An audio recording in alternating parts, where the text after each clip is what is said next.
Hey guys, it's Renisha here, and I'm coming at you today to talk about a new series that I have created titled Wisdom Wednesdays.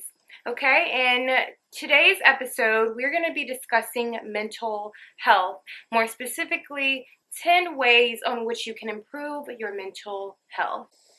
So, the reason for this video is simply because personally, I feel that in the African American community, we don't value our mental health nearly as much as we should.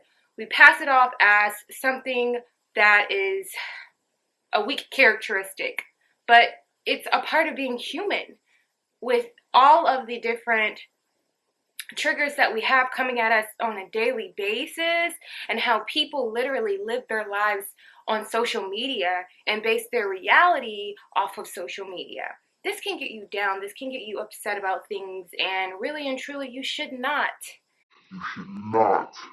compare your life to what you see on social media, or you shouldn't compare your life to anyone else's at all. Actually, you should be working on being the greatest version of yourself. Which brings me to number one, which is valuing yourself.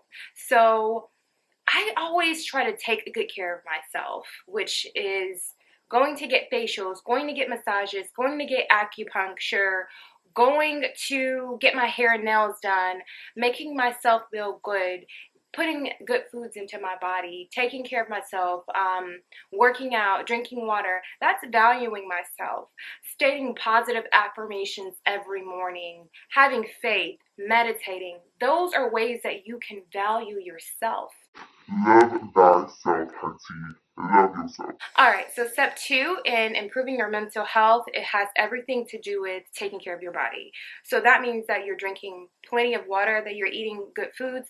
Cut that junk food. Just cut it out.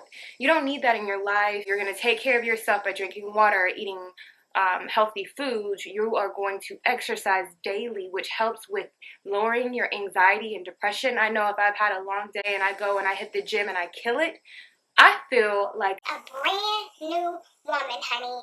Okay? You also want to make sure that you are getting enough sleep, honey. Those Z's at night, that lovely sleep.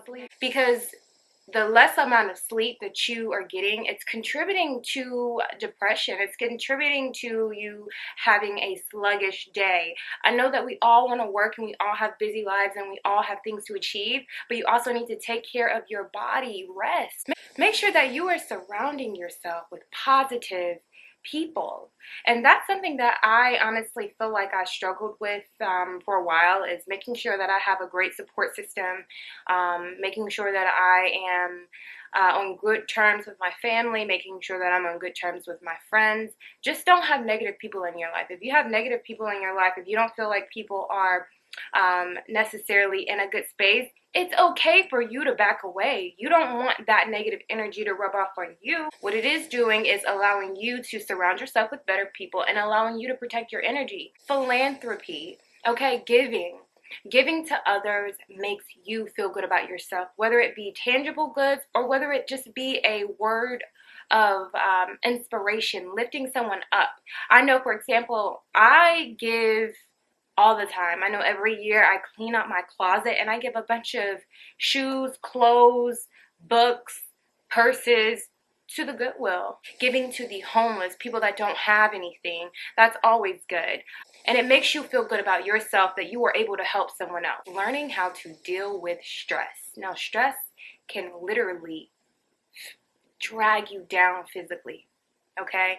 Physically, it can manifest in your body if you're too stressed out. I remember I was very stressed out and it just manifested all over my body.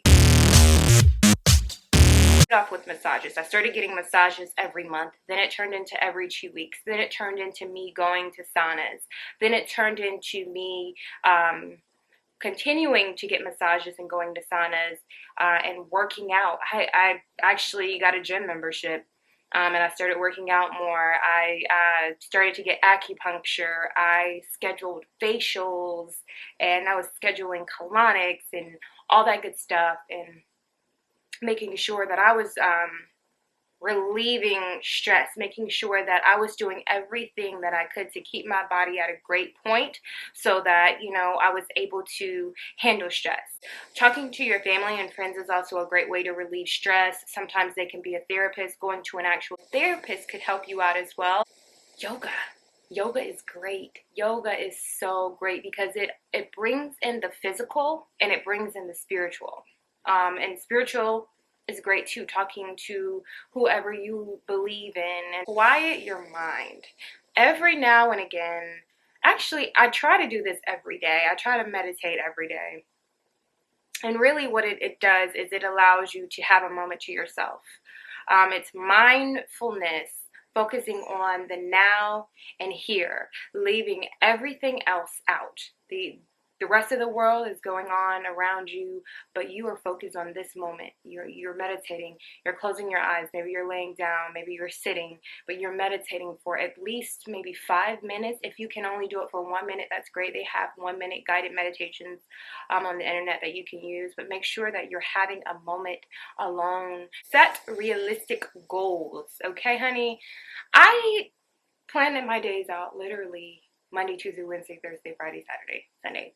Literally write out every single thing that I want to accomplish in a day. And sometimes I get a little, I get a little overboard with it. And it's not because I'm trying to achieve an unrealistic goal. It's something that I expect myself to be able to accomplish everything on the list. And 9 times out of 10, I don't. And that is something that, again, I'm working on. It does feel amazing when I am able to complete everything on my list, when I do schedule accordingly and I don't have to move something around because I wasn't able to do it. You need to learn how to prioritize. Certain things have to get done in a day. Certain things can be pushed back a day or two.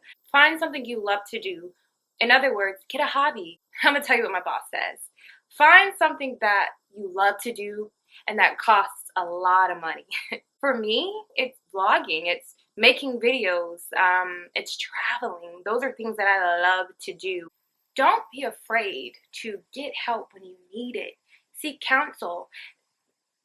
Having a breakdown does not make you weak. Although I know there's a stigma placed on mental illness or mental health that when you go get help, you're weak. You're not weak. You are human.